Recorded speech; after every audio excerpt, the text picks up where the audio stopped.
Good afternoon all. Welcome to Elland Road, where the hope has all but died for Norwich City after a 2-1 defeat to Leeds, a painful one as well, packed with controversy, drama, injury time pain for Norwich in particular. And the corner just over my shoulder was where the Leeds players absolutely piled in, substitutes, fans. It seemed like everyone was in that corner as they celebrated a massive goal for them, and in particular for their new head coach Jesse Marsch, as they got the 6-pointer win that they needed, that they wanted, which pulls them away from relegation trouble, puts them on to 26 points, so they are 4 points clear of trouble. And you have a look at Brentford winning again yesterday as well, and they're clear of things, and that illustrates exactly what we all knew about those two games in particular. The Brentford game last Saturday,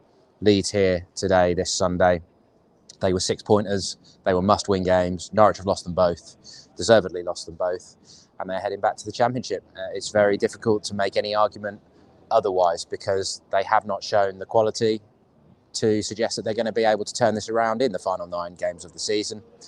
Talking to Kenny McLean just now, of course, same as Dean Smith, they're saying they're not going to hoist the white flag. They have to say that sort of stuff. But McLean did hit the nail on the head a little bit when he said that they cannot go down with such a whimper as they did last time. That's difficult to say, given that they've just lost 6 on the spin, 7 if you include the FA Cup game at Liverpool. So this, at the moment, is a slump back to the Championship. And there's going to be a lot of people just saying that they need to just write this off now and start planning for next season. Give players like John Rowe the start blooding some of the young players. I'm sure Dean Smith is not going to be overly keen to do that. And he's not going to want to turn to the thoughts to the future until he absolutely has to. But they go to Brighton, and then they're at home to Burnley.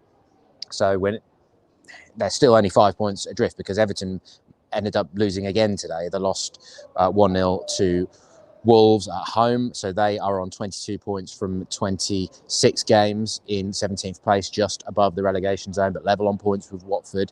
But they still have those games in hand, 3 games in hand on Watford and Norwich, only 1 game in hand on Burnley. Watford also got a 2-1 win at Southampton today. Brentford beat Burnley yesterday. So the bottom 3 is still Watford, Burnley and Norwich. But Norwich are 9 points adrift of Leeds. Brentford are well out of sight already. Newcastle are pushing on. I think they lost 1-0 to Chelsea today.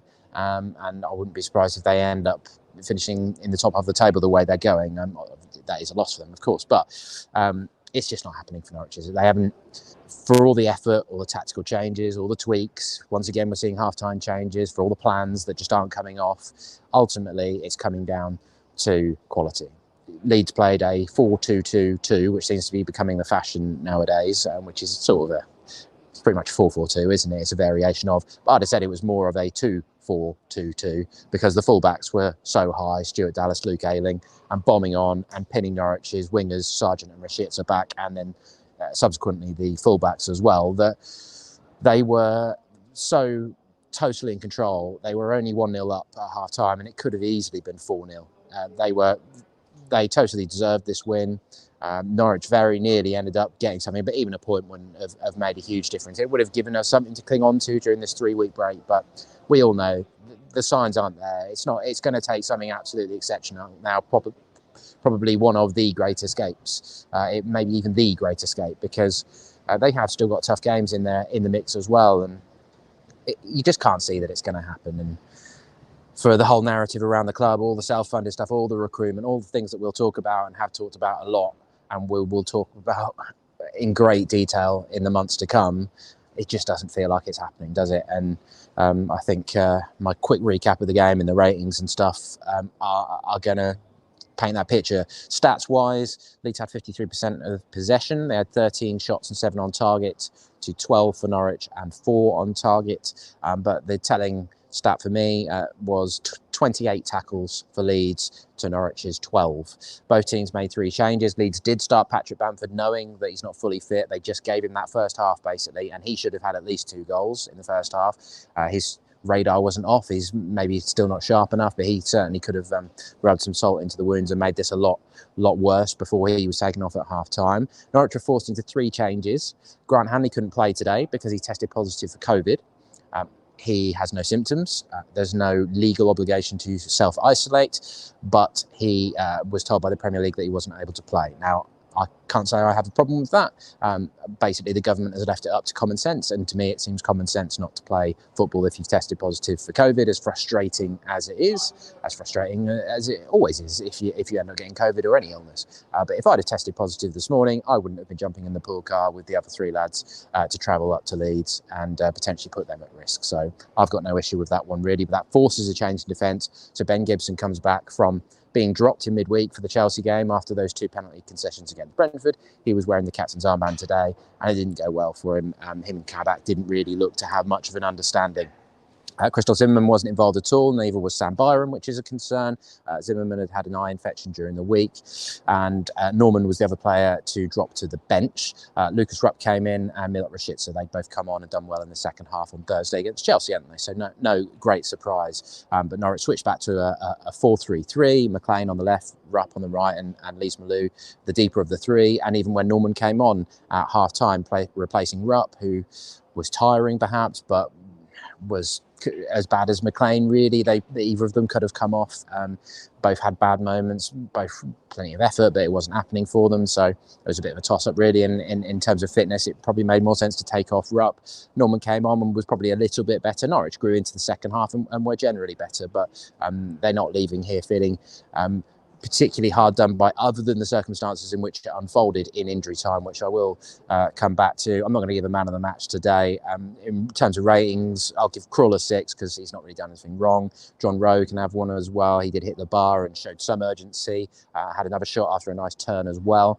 Max Aarons as well. I think he battled hard. He had a real running battle, particularly in the second half with Jack Harrison. He did get him booked. He got booked as well for some pushing and shoving with Dan James. But there's certainly plenty of desire there from Max, if not able to impact the game as much as he would have liked. And I'll probably just bump McLean up to a 6, which is maybe a little bit generous, but he did score, which is, I think, his 3rd goal of the season, set up by Pukki. 5s, I'll go Kabak, Williams, who I think was struggling for most of the game. He got a bit of a clattering in the first half. You knew this was warming up throughout the second half, so I think they were still concerned about him.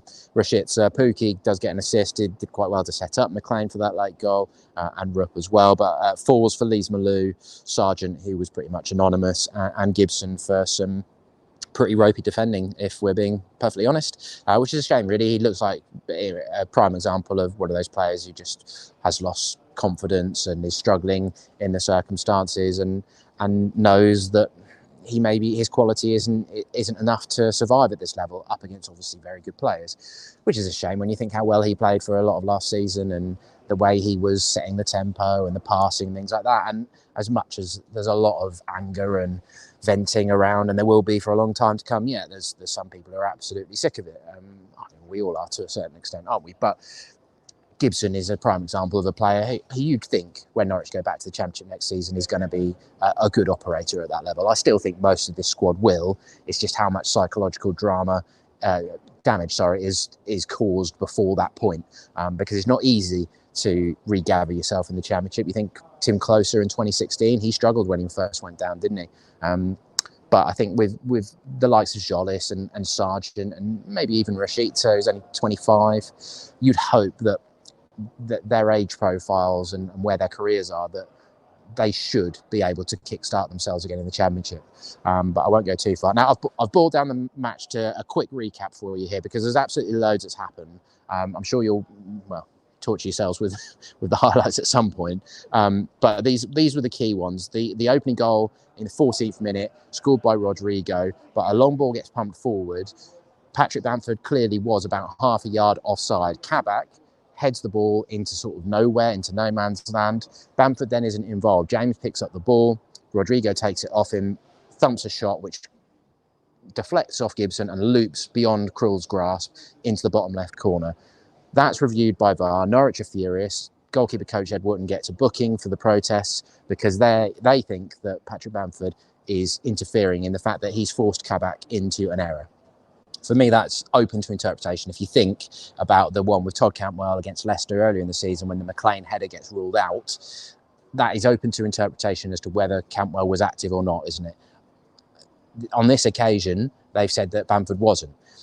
If Kabak had just not made the header and just let it bounce through to Krul, it probably would have been fine. But that's easy in hindsight, isn't it? And the way Norwich reacted after he'd made that header probably wasn't good enough. So there's a bit of controversy there, feeling hard done by, but ultimately, and a bit unfortunate with the deflection as well. Then they could have been down to 10 men in the 26th minute. Luke Ayling tackle on Rashica. And when we see it on the slow-mo, on the replay with VAR, you think he could be in trouble. He'd already been booked for it. It's a bit of a studs-up challenge, but I think he just gets away with it because there's not enough power in the challenge. He didn't really slam into Rashica. So you've seen them given. It's one of those. With VAR, when it goes to VAR, you think, if the ref ends up going to look at the screen for this, it could be a red. But I personally, objectively, I think a yellow card was the right decision, but he lived dangerously, no doubt about that. Rafinha hits the bar in the 29th minute. Bamford blasts over in the 41st. In the 45th, he should have scored as well, but he sort of, he was too relaxed, too calm, and he just lazily sort of sliced a shot wide of Krul when he only had him to beat. At that point, Leeds were rampant. There was one time when they went 3v2 and Norwich managed to scramble it away. And the fact that Norwich were only 1-0 at half-time, 1-0 down at half-time, was just a relief. The half-time changes, Bamford came off and Harrison came on. And as I said, Norman came on for Rupp. So both teams tried to make a difference. Leeds very nearly had the second, or they thought they had the second. A huge roar went up around this place in the 52nd minute. Rafinha left Gibson on his backside. The Brazilian international, very good player, of course, and was probably the game's outstanding player. He does well to cut back when the angle's too tight. James puts it into the net, but he'd curved his run and come back from an offside decision. So it was the correct call with that one in the 52nd minute. Norwich made their change in the 62nd minute when Rowe came on for Sargent. Sargent looking very dejected as he came off. And as I said, Rowe did inject some urgency and he hits the bar in the 72nd minute. Pukki sort of managed to get a shot on goal at the near post. Williams and Norman recycled the ball. The ball breaks kindly to Rowe and he just blasts it and towards the top left and the ball cannons off the bar. That was close. Then, 78th minute, Norwich thought they had a penalty. It was given, in fact, by the referee in the 78th minute. Then it all kicks off. Eventually, VAR gets involved. They tell the referee that he needs to go and have a look at the screen. When we see it in the press box, you can see Ayling has slid in to make the challenge. He hasn't got the ball, and Rashica stands on his foot rather than there being any contact. And then Rashica goes down, I think, too much looking for it. He, as soon as he feels that contact, he drops to the turf. And ultimately, the referee overturns it, and the cheer for that was like a goal. But there was handbags in the lead up to that. That's when Aarons and James got booked for pushing each other. The players all surrounding the referee at that sort of crunch moment. If that had gone against Leeds, they could have really been in trouble at that point because Norwich were in the ascendancy. But it gets overturned, and they get away with it, basically. 84th minute, Rafinha clips the bar from a free kick. 86th minute, Gibson undercooks a back pass and Rafinha's nearly in, but Krul bails him out and makes the clearance. First minute of injury time, all of a sudden, Norwich draw level. Kenny McLean getting that goal. It's just a long punt downfield from Gibson. Pukki does well to keep it alive in the box, cuts it back for McLean, who pokes it in from near range, from close range. All of a sudden, Norwich are back in the game. And this place was deathly quiet. You could hear the Norwich fans for the first time in the game really celebrating that. And the nerves really swirled around this place. They reacted by bringing on Joe Gelhardt, their young striker. And a couple of minutes later, he won the game. And this place went absolutely berserk. And he won it as well by beating Ben Gibson to a header, which I think had just come from Melier, just pumped from deep, gets up, beats Gibson in the air, and then it was Rafinha, I think, who plays it onto the right, keeps the ball in, cuts it back, and then Gelhardt smashes it in from close range with Norwich just scrambling back. And that was that moment in that corner where they all just piled on top. They knew that was massive. That was them probably surviving in the Premier League this year. And it was an amazing atmosphere, a bit like at Anfield the other week. But for Norwich, an absolute killer. But they deserved to lose this game. They were never really threatening to win it. There was one last chance. Tim Krul went forward for a free kick and it was initially cleared, but Krul flicked it towards Pukki. and Meslier spread himself and saved. So they nearly forced an equaliser late as well, which really would have complicated matters. But Leeds deserved the points. Leeds played the better. Jesse Marsh's plans worked better than Dean Smith's, frankly. And Norwich are now facing an absolutely miserable 3 weeks that we're all dreading, aren't we? And we all kind of know. What's happening. And the one thing I would say with Leeds as well is that I think if Bielsa was still in charge, they'd have won this game, because the first half is where it exemplified it. They pressed Norwich so hard. They were so intense. Norwich just couldn't cope with them, really. And they, as I said earlier, they could have been 3 or 4-0 up, and deservedly so. So on the back of a tough game against Chelsea on Thursday night, where at least Norwich showed some fight in the second half, but an abject effort against Brentford the week before, it's been a nightmare week. It really has. Just look at Norwich's record from 29 games. Won 4, drawn 5, lost 20, scored 18, conceded 63, goal difference of -45, 17 points, which is fewer than they had at this point 2 seasons ago.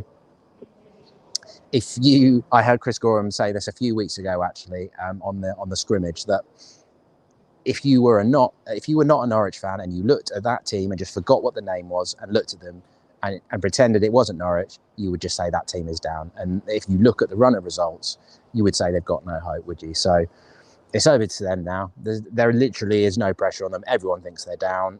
Even their fans are really going to struggle to keep any faith with them.